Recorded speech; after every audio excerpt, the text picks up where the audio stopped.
So this is my first time seeing the Toyota Tundra in Mudbath. This is a new color, and I really like it. This is the TRD Pro, okay? So you only get Mudbath on the TRD Pro, but as per usual, what Toyota does is they offer up some cool new colors, and they usually start with TRD Pro, and then they kind of filter down into the other, models like the Tacoma or the lower trims. That's what they did with like Solar Octane and stuff like that. So here is the Tundra TRD Pro in Mudbath, and I think it looks kind of great. I'm curious to know what you guys think of the TRD Pro in Mudbath. All right, I sort of was saying in one of the verticals I made about this that the kind of earthier colors, they sort of flatter the Tundra's styling in a way that maybe some of the lighter colors don't always, look good on the Toyota Tundra. So let's walk around this really quick, kind of take a peek, see if there's any notable changes for 2025, and check out the TRD Pro. Now, one of the things that's been a TRD Pro, well, actually a Toyota Tundra hallmark for a while, is the roll down rear glass, which you can see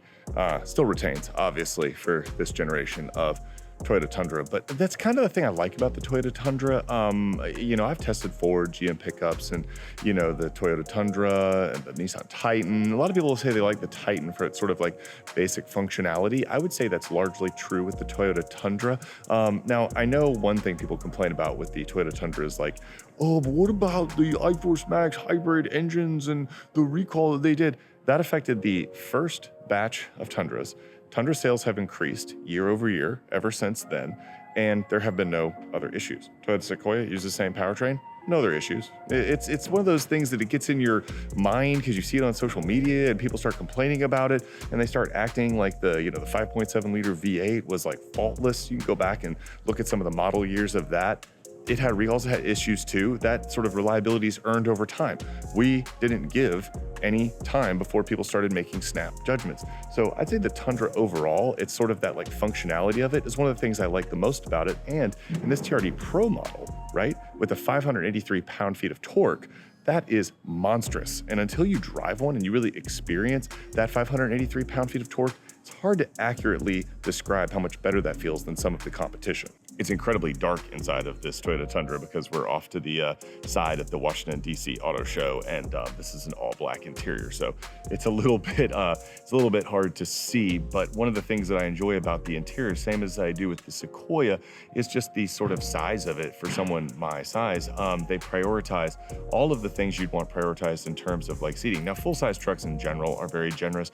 I'm not saying that the Tundra has some massive advantage over the F-150 or the Silverado or something like that. It really doesn't. Like, they're all very, very large. But I like Toyota's sort of simplicity in layout. That's something that they do very well.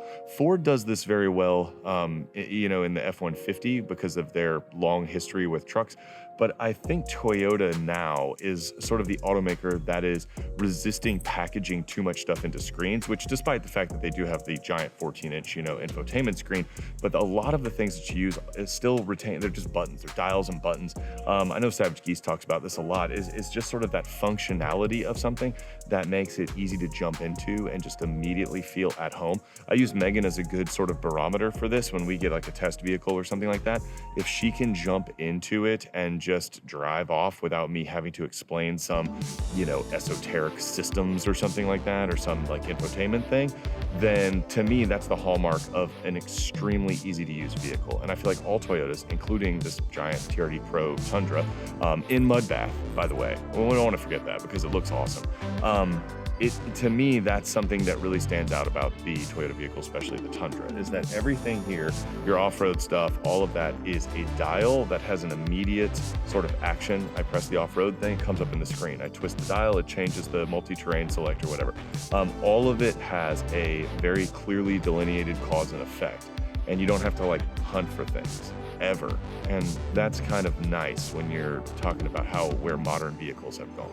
I also noticed this randomly, which is why I'm kneeling down on the ground, that you don't have like, side steps or running boards, because, if you're a serious off-roader, you'd put on some like rock rails or something. But I like that the Tundra doesn't have them. I know at $75,000, as you see it here, it's a lot of money for a truck that, it doesn't have something.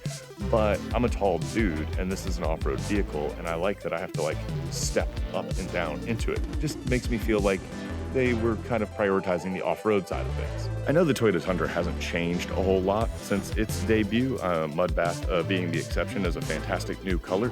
But let me know what you think, and I'm curious to know what you think about the powertrain, okay? And here's why. That has been something that on my videos, I do a lot of Toyota content. On my videos, it comes up over and over and over again. And what's sort of irritating about that, not the comments, because it's the internet and that's what people do, but what's sort of irritating about it is that the facts just don't bear it out, right? We are now multiple years into this Tundra's life cycle, and there have been like 0 news reports and issues of anything related to the initial batch of engine failures, right? And meanwhile, Ford and GM have both recalled hundreds of thousands of vehicles for their own problems. And yet people are like, oh, there goes Ford again, there goes GM again. And yet 100,000 in the very first run of the Tundra, and everybody, the Joker stuff, loses their minds. And I just don't understand it because the facts don't bear it out. Tundra sales don't bear it out. Tundra performance doesn't bear it out. And 580 pound-feet can be very convincing. Let me know what you think. I'd love to know. Comment down below whether I like it or not. I'll see you in the next one.